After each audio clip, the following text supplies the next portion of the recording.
Up YouTube, here with a review video for AEW and New Japan Pro Wrestling's collab event, Forbidden Door.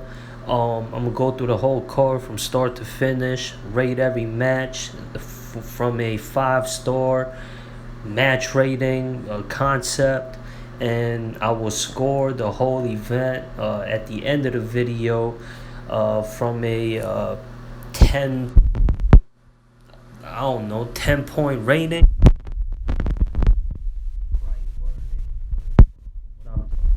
Anyways, without any further ado, let's get into the review.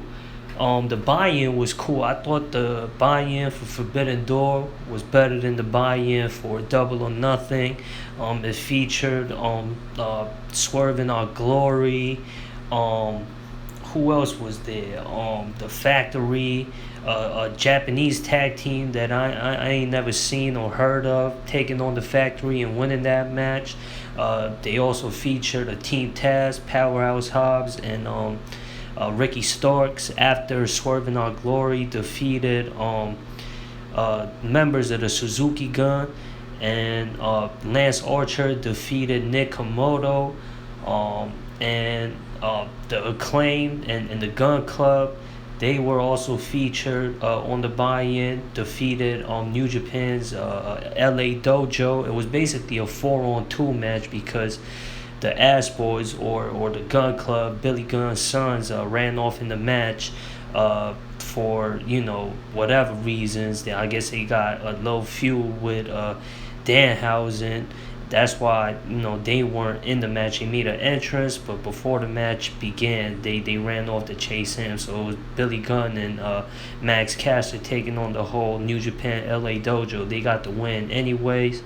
And so, those 4 matches being featured on the prelims to Forbidden Door, I thought that was a good way to, get the fans to give them a feel for Forbidden Door. But the first official match on the pay-per-view was Chris Jericho and Sammy Guevara and Minoru Suzuki taking on Eddie Kingston, Wheeler Yuta, and Shota Umino. I think that's how you pronounce his name. Correct me if I'm wrong. It was a good opening contest. JAS, or Chris Jericho, got the win for his team. It was Ono.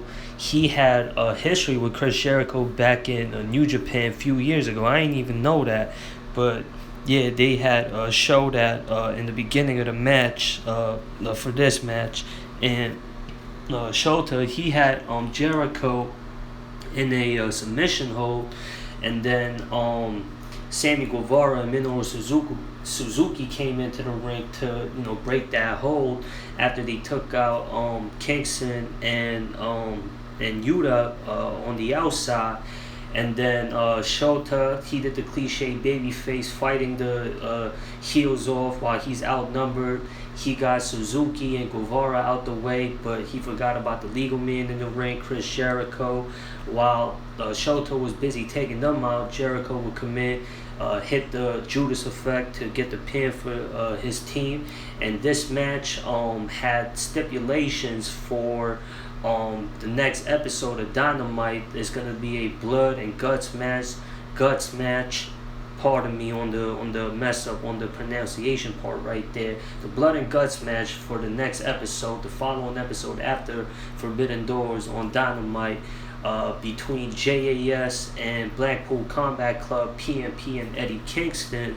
I guess they get the man advantage since they won this match for the opening contest for Forbidden Door. And then the next match was a winner-take-all match, I was going to say trios, not a trios team match, but a 3-way tag team match for the IWGP and ROH tag team titles.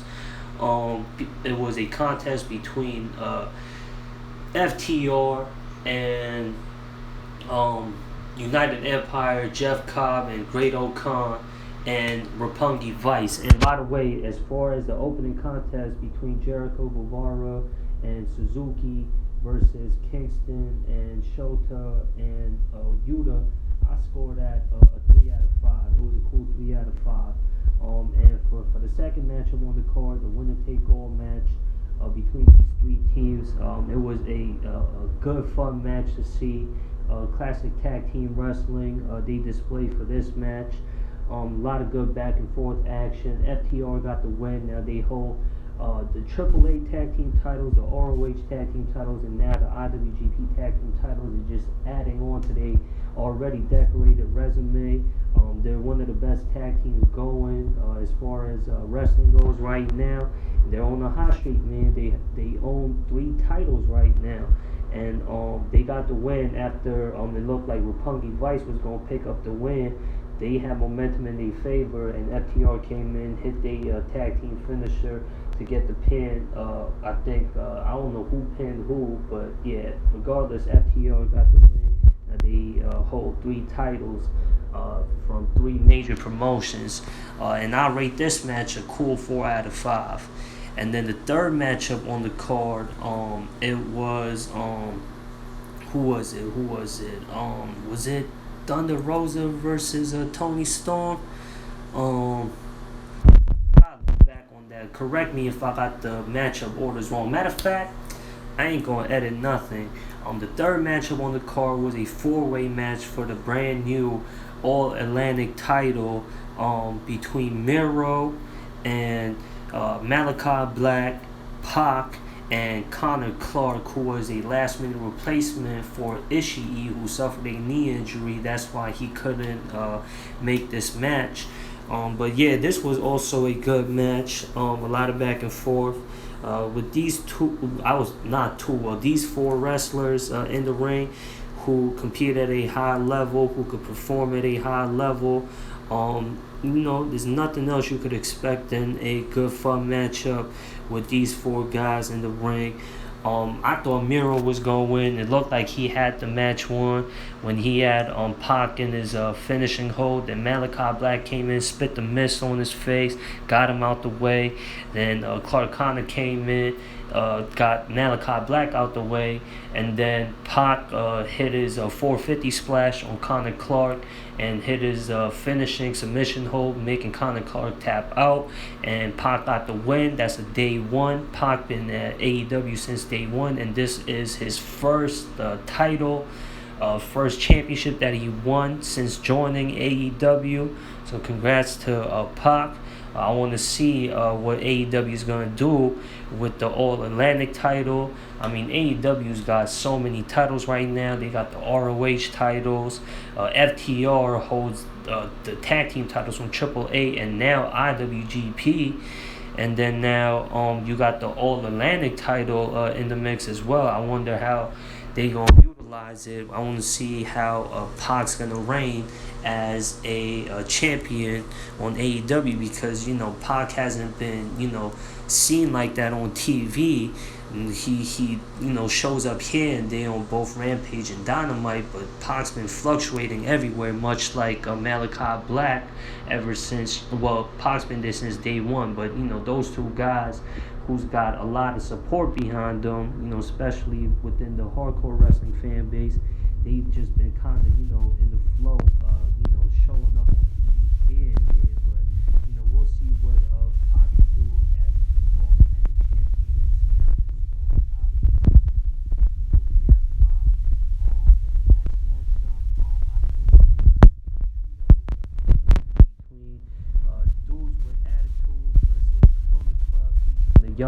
Young Bucks, obviously, they were AEW, but they're one of the original members of the Bullet Club, and they got a close alliance. The Undisputed Elite and Bullet Club's got a friendship going on. So yeah, it was Young Bucks teaming with El Phantasmo to take on Darby Allin, Sting, and I don't know how to pronounce it.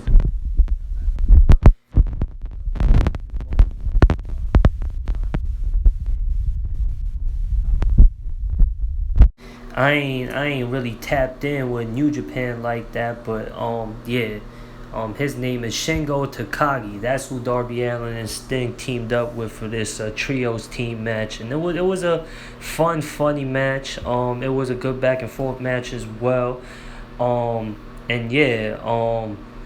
Sting and Darby Allin got a thing going on right now with Undisputed Elite.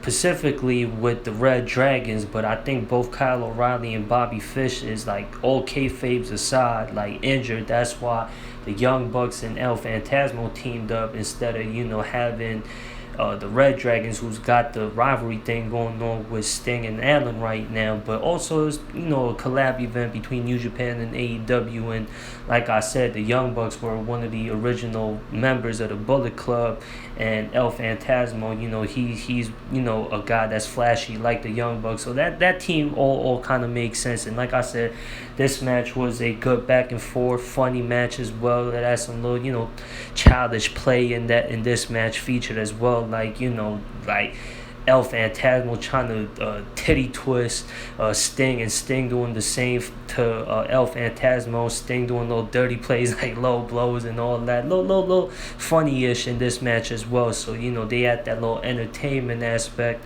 in this match as well. But, yeah, dudes with attitudes, Sting, Shingo Takagi, and Darby Allin picked up the win. And, yeah, I give this match a 3 out of 5, being fair. I think having that aspect, like the funny things and that sports entertainment kind of element to a match. I think that's an important part of pro wrestling period. And with that being featured, and it also has some good action in this match as well. So it deserves a cool 3 out of 5 on my books.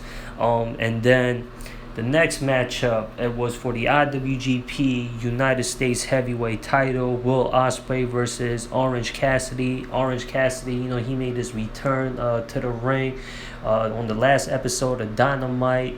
After coming back from his injury during the ladder match at Revolution, he hurt his arm on a bad landing, and then he recovered from that injury and came back, and he looked good on Dynamite, and he definitely looked good in this match versus Ospreay. I think it was the best matchup on the card by far.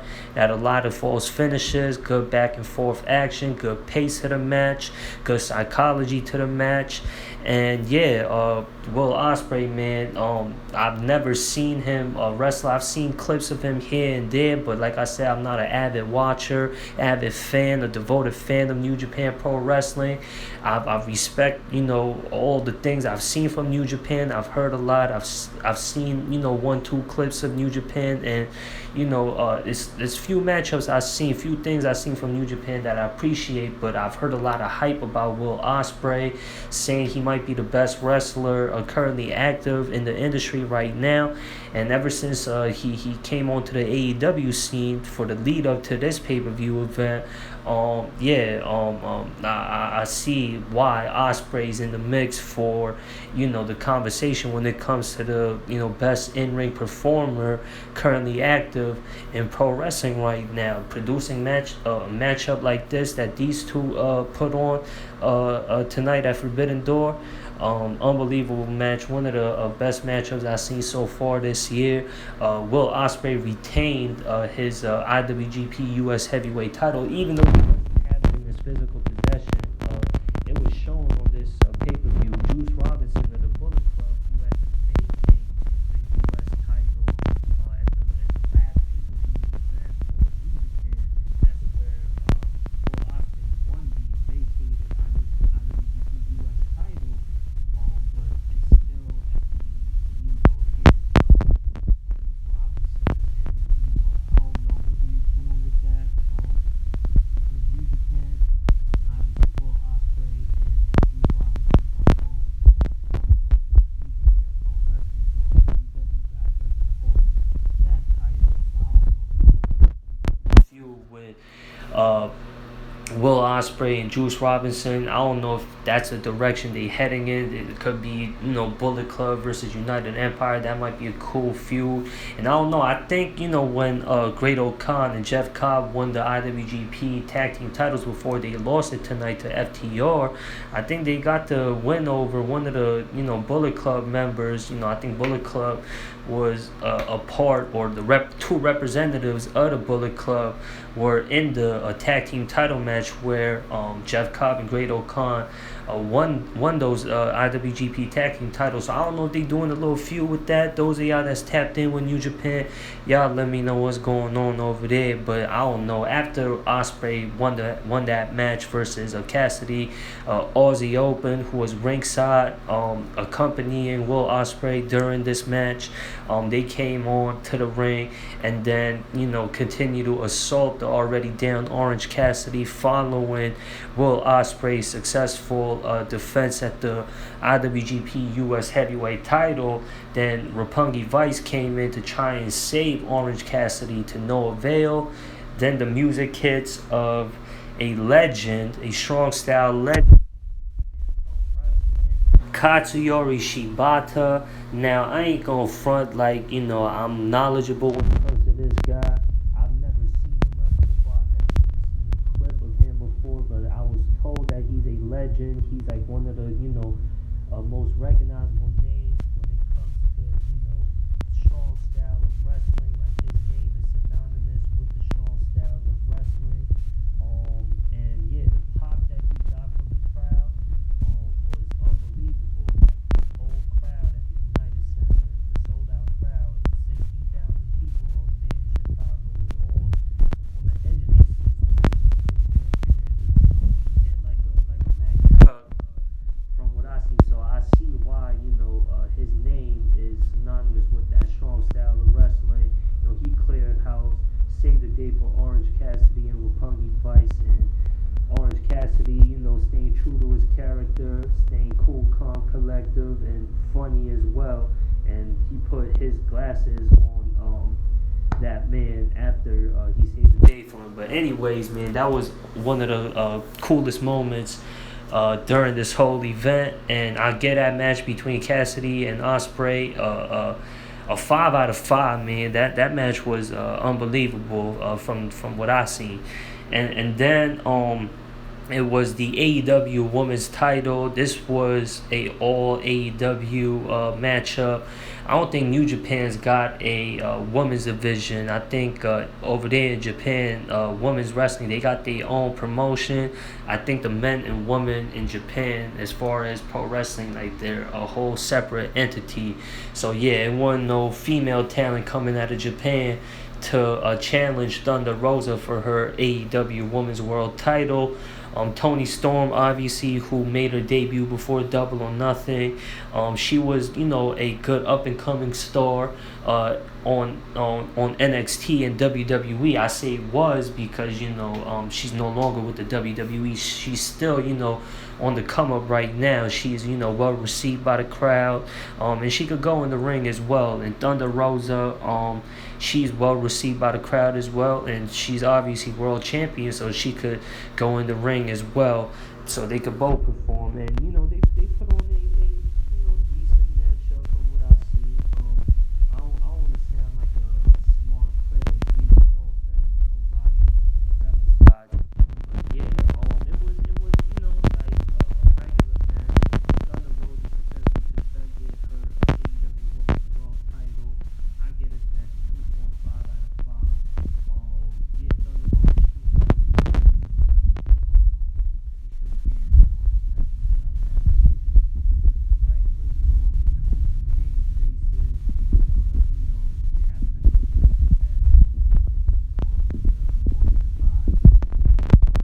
Next matchup following that match, it was Zack Sabre Jr. taking on the replacement for Bryan Danielson. Well, I don't want to call him a replacement because this was like the biggest splash of the whole night. Claudio Castagnoli, aka Cesaro, he made his debut. He's the newest member to the Blackpool Combat Club. I think that's a perfect fit. Blackpool Combat Club, they a rugged, old school pro wrestling group. Led by William Regal, Bryan Danielson, one of the best pure wrestlers in the business right now. Definitely got a mean streak like Jon Moxley. He's like the most rugged guy in the whole AEW or pro wrestling currently, period. And you got him in there, and then you got Wheeler Yuta, who's a prospect, who got that, ruggedness after going through what he went through with BCC. Now he's a part of that group, the current ROH Pure Champion. Now you got Claudio Castagnoli, classic powerhouse, strong wrestler. A part of that group. The talent pool is deep with a Blackpool Combat Club, and with a mentor like William Regal, they might be the best group in pro wrestling right now. It's either them or the Bloodline, and Bloodline Ben had it, but the way Blackpool Combat Club is adding to their group, they giving the Bloodline a good close shot to their money, or for that title rather. As being the best group in the industry right now. Regardless of the fact that they in two different promotions. But yeah, I think Bloodline still got it. I'm getting off topic, but this definitely was the biggest splash of the night, that Claudio Castagnoli made his long-awaited debut to AEW. He refused his contract with the WWE when they offered to re-sign him, and he's taking some time off, didn't make any appearances with any other promotions, and he made his debut at Forbidden Door tonight, and he put on a good matchup with the Submission Master, Zack Sabre Jr., one of the best pure wrestlers, best technical submission style wrestlers in the industry right now. Him and Bryan Danielson is one of the dream matchups for all wrestling fans. We all would have loved to see that match between Bryan Danielson and Zack Sabre Jr., but Bryan Danielson wasn't clear to compete, and Claudio Castagnoli, man, he was well received by the crowd as expected, and he's almost as technically sound, and he's got a different style compared to Bryan Danielson, but technically, he's up there as well. I wouldn't say he's as good as Bryan Danielson, but he could perform. That's all I could say. And this match had good moments, funny moments as well, like when Castagnoli carried Zack Sabre Jr., obviously playing the size factor between the two. Claudio Castagnoli has been, he's built a reputation for being a strong man, and him catching Zack Sabre Jr. on the outside, having him in the powerbomb position, and step into the ring all casual. I thought that was funny as shit. And, I thought they played off the fact that these two got two totally different styles, and they played off that fact very well. Castagnoli obviously got the win. It's his debut match. A good, impressive performance. He had a powerbomb. I guess that's his finishing move. I don't know if he's been using that. I ain't gonna lie, I never really paid attention to Castagnoli's indie scene work before he became Cesaro and made his debut at WWE. I know he teamed with Cassius Ohno in ROH, but I wasn't too familiar with his work before joining the WWE. So I don't know if that power bomb he been using that, but it's not the neutralizer. And we also got to see the Swiss Superman swing as well, and that's one of I was gonna call him Cesaro, but Castagnoli's signature moves. And yeah, it was a good matchup. Obviously, when you got two elite wrestlers like Castagnoli and Zack Sabre, you're gonna call for a classic matchup. I ain't expect anything less. It was expected that Castagnoli was going to be that surprise opponent for Zack Sabre. There were other names like Johnny Gargano floating around, but I had a feeling it was going to be Castagnoli, and now we know for sure it definitely is Castagnoli. And yeah, I'm looking forward to what he's going to be doing with AEW, and he's going to be a good addition to the Blackpool Combat Club, and I want to see what angles they're gonna go with him, and how he's gonna play a part of that group right there. And yeah, I get that match between Castagnoli and Zack Sabre a 4 out of 5.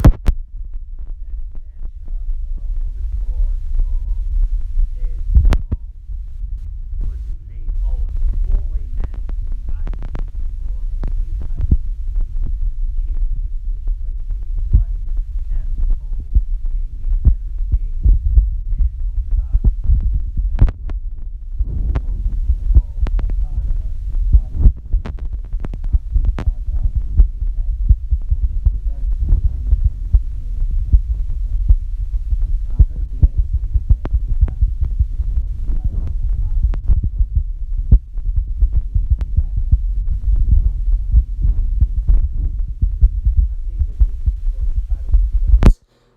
Adam Cole and Adam Page, they were main eventing for the world title at AEW a few months ago. They headlined the Revolution. They had a good match there, and they've been having this rivalry all before Double or Nothing. So these two guys, Adam Cole and Adam Page, are like one of the top main eventers that the AEW roster has to offer. So it's like, four of the best guys from both promotions competing for the top prize of New Japan Pro Wrestling.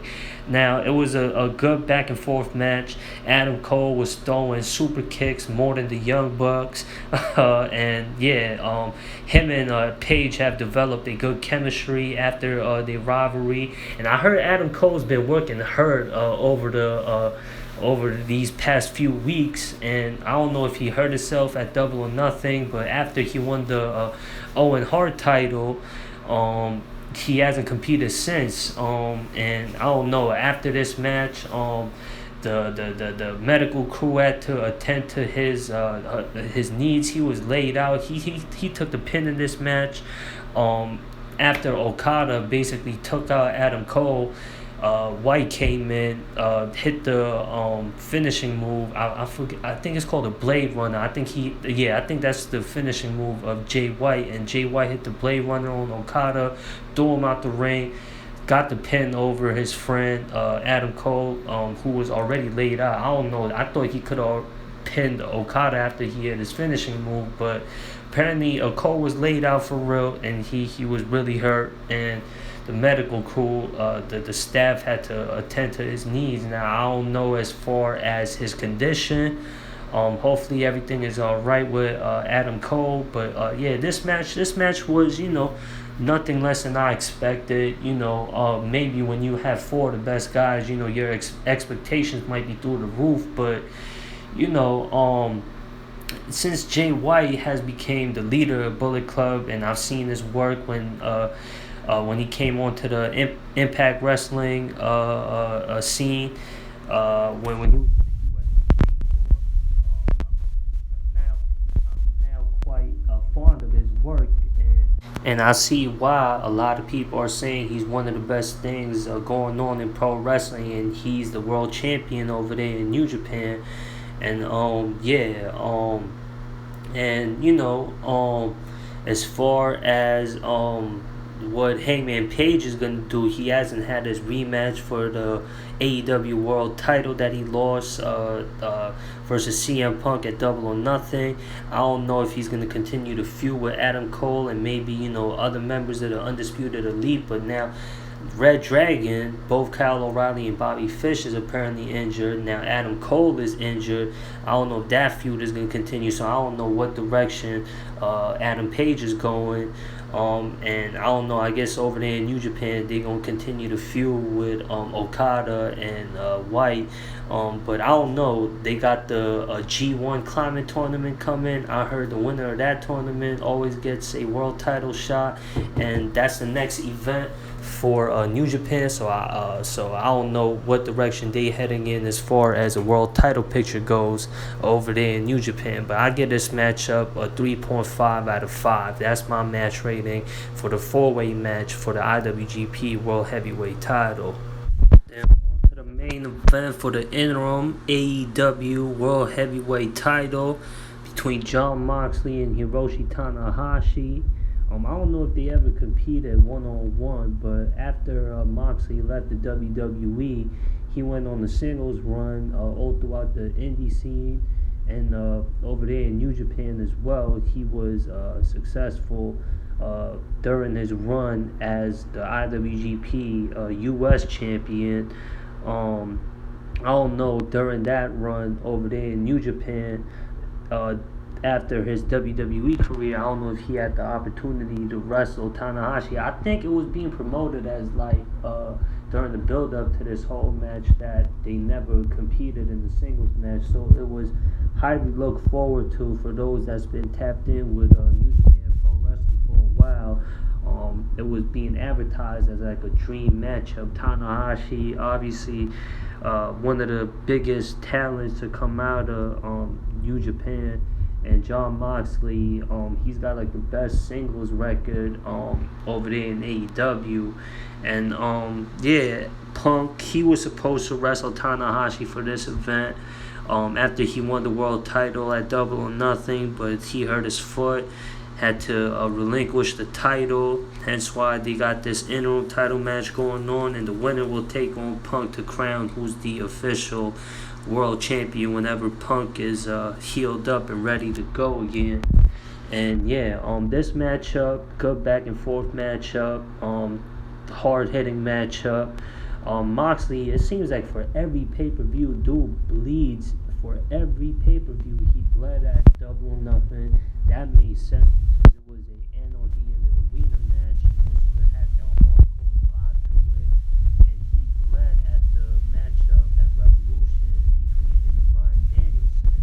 Now for this event, he gets busted open for this event as well.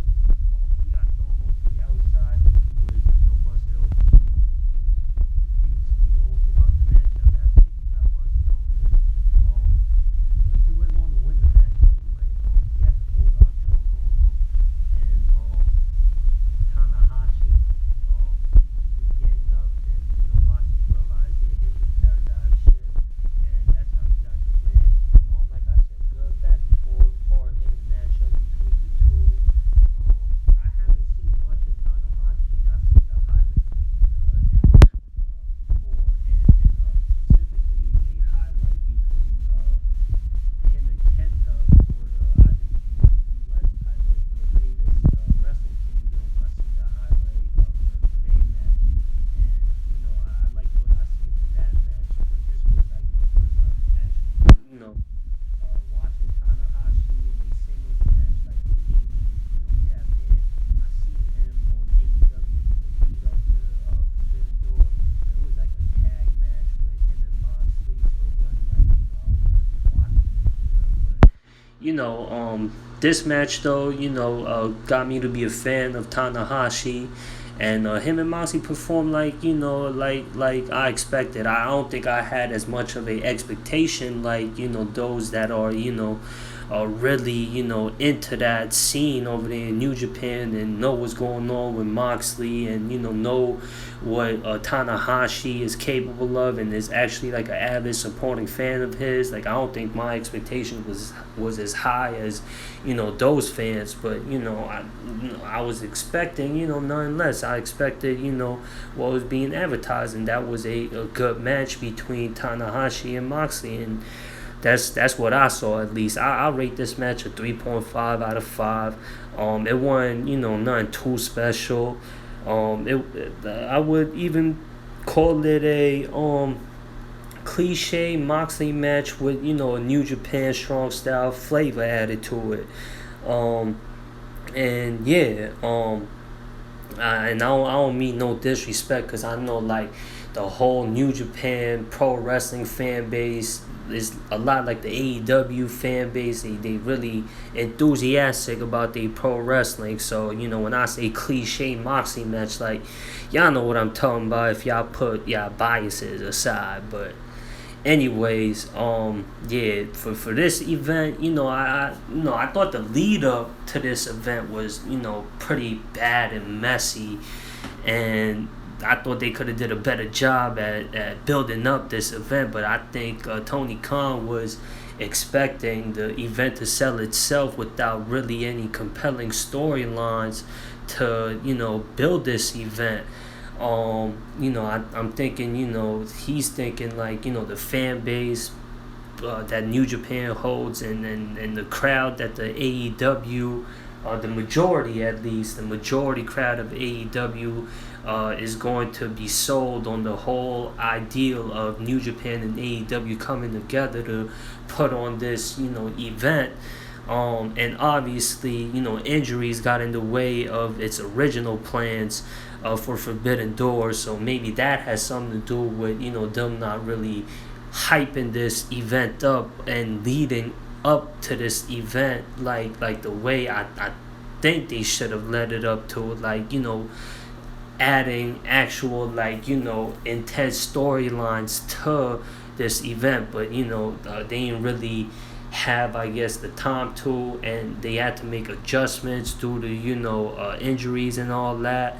But I also think a major part of that is the fact that the promoters who are responsible for this event were sold on the idea that the fans are just gonna be lined up and be all hyped about these two powerhouse promotions coming together for this event. And I think the targeted audience is the hardcore wrestling fan base. Now I'm wondering, I'm intrigued to see what the pay-per-view buy rate is for Forbidden Door. I get this event, I want to say a 6.5 out of 10. If I want to be nice, I'll rate it a 7 out of 10. Doing the 6.5 or any 0.5s is really kind of petty, because if you want to do the estimating fact, if you want to add the estimating factor to it and get real all mathematical with it, it's going to round up to, the higher number anyway. So I'll go ahead and give the Forbidden Door event a 7 out of 10 rating. Y'all let me know what y'all opinions is for Forbidden Door. If y'all got a video reviewing and talking about Forbidden Door and its results, I'll be more than glad to check it out. Comment y'all thoughts if y'all want. Subscribe, share, like. That would be very much appreciated. Y'all stay safe, stay healthy, and y'all already know. This does it for this video, and I'm out of here, y'all. Peace.